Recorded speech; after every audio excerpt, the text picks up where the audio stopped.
Vamos a tener una primera entrevista. Le comento, perdón, Ernesto Ledesma está en un compromiso laboral.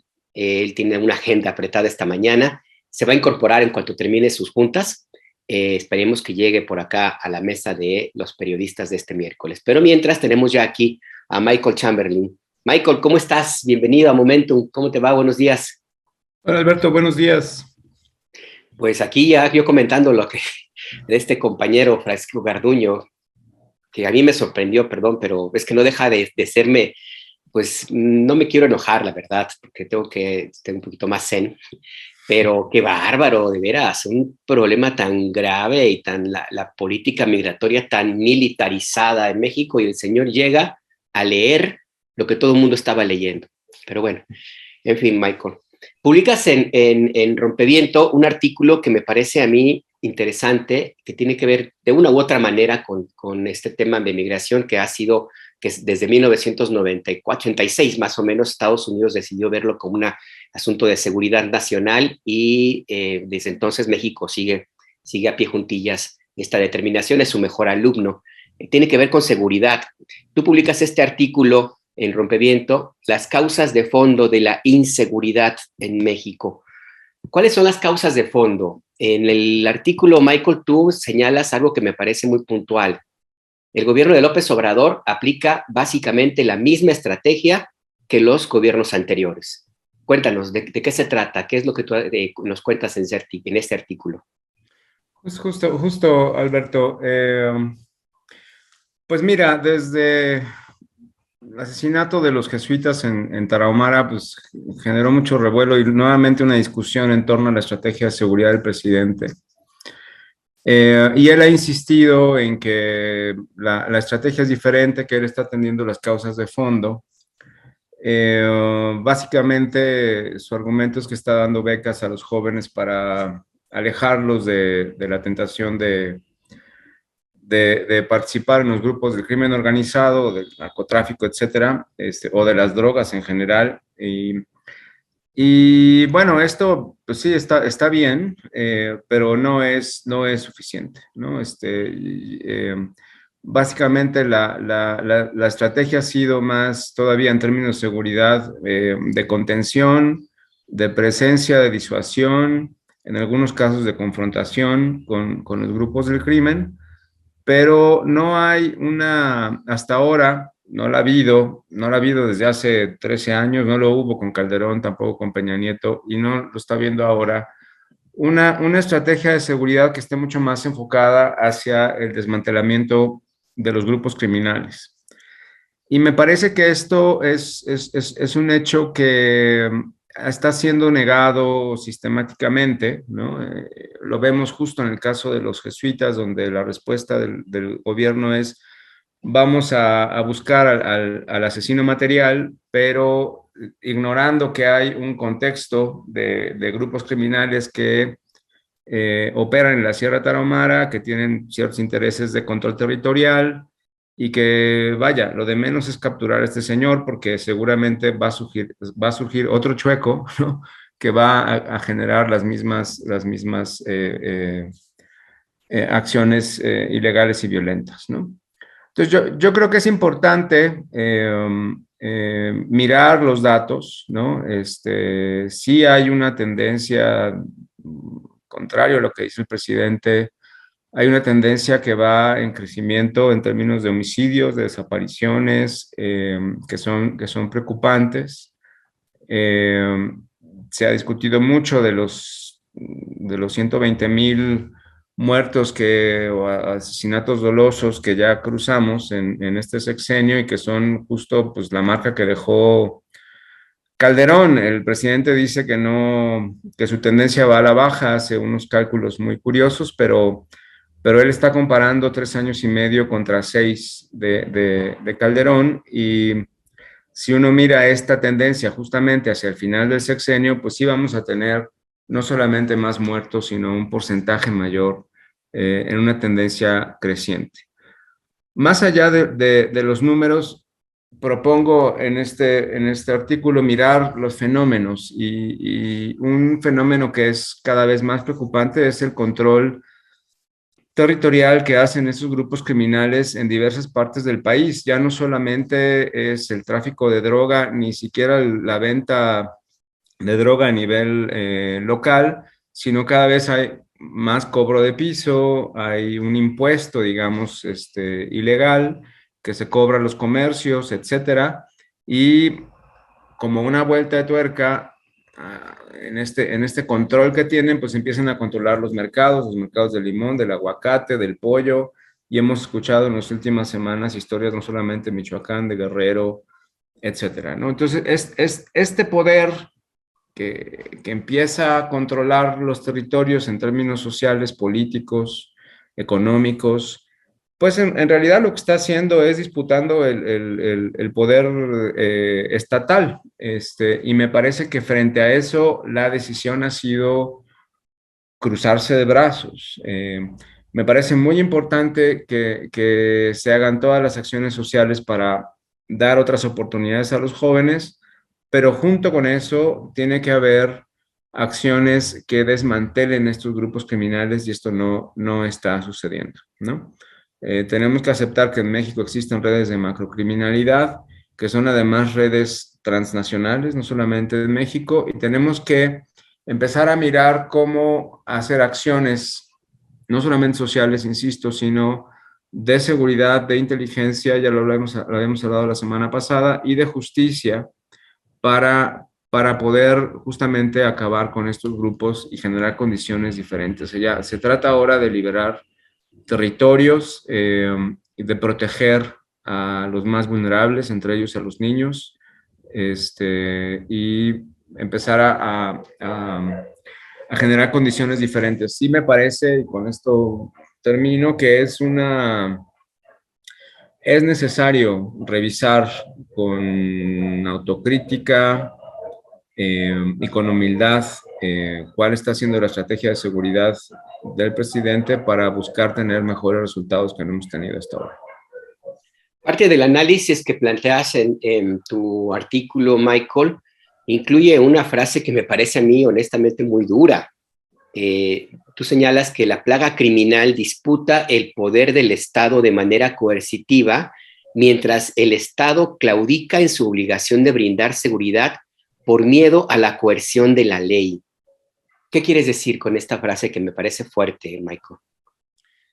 Mira, estoy en principio recordando la respuesta que hace el presidente ante a propósito de la muerte del asesinato de los jesuitas, y cómo él hace una comparación entre su estrategia y la estrategia anterior, y dice, antes era la violencia contra la violencia y nosotros estamos en contra de esa idea.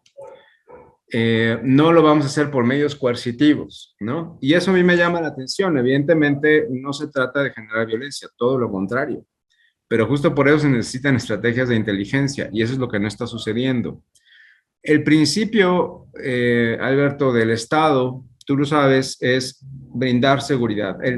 Básicamente, el acuerdo social por el cual damos poder al Estado es para que éste nos brinde seguridad. Es como el ABC de por qué existen los estados. Y eso lo hace a partir de la aplicación de la ley. La ley es una manera de coerción para todos. Y justamente lo que tenemos en este país es un desprecio por la ley en todos los niveles, ¿no? Que nos ha llevado a una situación de violencia y pues, de caos, ¿no? Y ahora aparece Alito diciendo que ahora nos armemos todos, ¿no? Hazme el favor. Y justamente, pues la primera obligación del Estado es aplicar la ley, ¿no? Y generar coerción con la ley, no con otra cosa, no con las armas, no con la violencia, sino con la ley. Y me parece que esta postura en donde el gobierno solamente quiere combatir las causas por medio de acciones de carácter social, en realidad lo que está haciendo es renegar o claudicar en su obligación de aplicación de la ley. Lo vemos con los datos de impunidad que tenemos. y lo vemos con los datos crecientes de homicidios, desapariciones, etcétera. Citas un estudio del programa de seguridad ciudadana de la Ibero Campus Santa Fe, la Universidad Iberoamericana, que básicamente señala que el gobierno del presidente López Obrador no tiene una metodología de política de seguridad muy clara y hace referencia, quiero entender el estudio, a que no hay trabajo de inteligencia. Es decir, no se sabe cómo operan las bandas, no se sabe cuáles son sus rutas para lavar sus negocios, los niveles de corrupción y las rutas para la corrupción. En fin, hace falta inteligencia, de trabajo de inteligencia pues policial y, si me entendería, también militar en ese sentido. ¿Tú crees, Michael, que esto es consecuencia de haber desarticulado el CISEN? ¿Cómo lo ves? No, yo creo que es consecuencia de no apostar a la policía, ¿no? Porque esa es inteligencia policíaca, no es inteligencia de Estado, ¿no? Mira, y de esto hay estudios diversos que efectivamente el programa ha difundido insistentemente en todos los niveles. Hay estudios de nivel local muy interesantes de cómo hacer trabajo local justo para generar otras condiciones de seguridad, de participación ciudadana, de involucramiento, en fin, que no necesitan una inteligencia, digamos, como de espionaje o de, ¿no? Es simplemente tener diagnósticos de lo que pasa en una localidad y cómo se puede mejorar las condiciones para evitar acciones de crimen menor, etcétera, hasta el control de bandas más fuertes. En realidad, hay estudios muy diversos con respecto a esto y lo que ha concluido el programa o ha insistido es, frente a todo lo que se ha creado a nivel de academia, no vemos algo que se refleje a nivel estatal, a nivel del Estado, ¿no? Mexicano, que nos diga cuál es su diagnóstico, cuál es la situación de estos grupos, cómo se conforman, cómo sobreviven, cómo se financian, cuáles son las acciones para atacarlos, cuáles son las evaluaciones intermedias. Es decir, no tenemos idea, Alberto, ¿no? Incluso cuando el presidente se para en las mañaneras a decir que si suben o si bajan los números de muertos o de delitos, etcétera, nadie sabe cómo dan sus números, ¿no? ¿Cómo llegaron a esas conclusiones, ¿no? Y la mejor respuesta que recibimos es que ellos tienen otros datos. Entonces, esto es muy serio porque justo no da la impresión que haya una política deliberada, clara, expresa, ¿no? Para acabar con estos grupos. Y también lo comento en el artículo, en el menor de los casos, lo que sí es evidente, lo que sí es demostrable es que se tolera la existencia de estos grupos y los crímenes que cometen, ¿no? Una última pregunta, Michael, y que se refiere justamente a otro tema puntual que señalas en tu artículo, el fiscal Alejandro Gertz Manero. Tú señalas, a 3 años tampoco existe plan de política criminal que, según la ley, el fiscal Gertz Manero está obligado a diseñar y presentar. Es diáfano el pensar del presidente, así como no cree necesaria una política de seguridad eficaz, tampoco considera necesario que el fiscal tenga una política criminal que dé resultados. Su confianza reiterada en él se basa sin duda en otras razones. Más allá de las razones que se prestan, que pueda tener López Obrador, Michael, para que sostenga a este fiscal que ha sido muy polémico, yo quisiera pedir tu evaluación en este punto en específico. ¿El fiscal está ayudando o es un estorbo?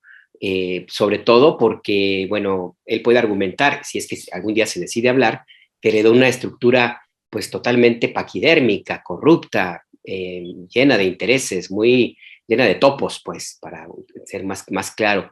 Pero ya pasaron 3 años y si no ha hecho ni siquiera un documento legalmente necesario y obligatorio, pues mi pregunta creo que sí tendría sentido, ¿no, Michael? ¿Es un estorbo? ¿De veras está ayudando? ¿Cómo lo ves? No, claramente no. Y a los números nuevamente me remito, ¿no? Es decir, 97% de impunidad es un permiso para los grupos criminales, ¿no? Claro que veníamos de un estado así, por supuesto, no solamente en materia de justicia, en todos lados, ¿no? En todos los aspectos del gobierno. Por eso votamos por Andrés Manuel López Obrador. Pero la idea era hacer cambios sustantivos, particularmente en esta materia, en muchas, pero particularmente en materia de seguridad y violencia.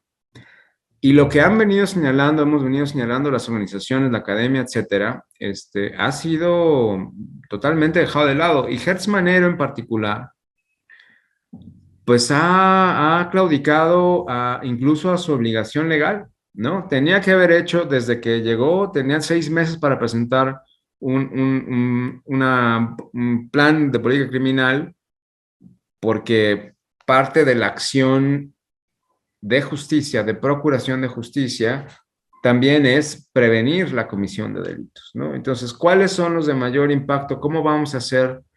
En fin, esto se lo ha pasado el fiscal, pues por el arco del triunfo, como muchas otras cosas que dice la ley que tendría que hacer. Por ejemplo, no ha generado un consejo ciudadano que la nueva ley orgánica le obliga a generar y proponer. Intentó hacer esta reforma incluso para no tener que buscar a los desaparecidos. En fin, hay una acción, yo no sé qué hace el fiscal, honestamente, pero su labor de procurar justicia y hacerlo frente al contexto que vivimos en este país, me parece que no lo está haciendo. La justicia es uno de los 3 elementos, voy a decir así, para garantizar la seguridad y la paz en el país. Lo otro es política de seguridad ciudadana y lo tercero son las acciones de carácter social, ¿no?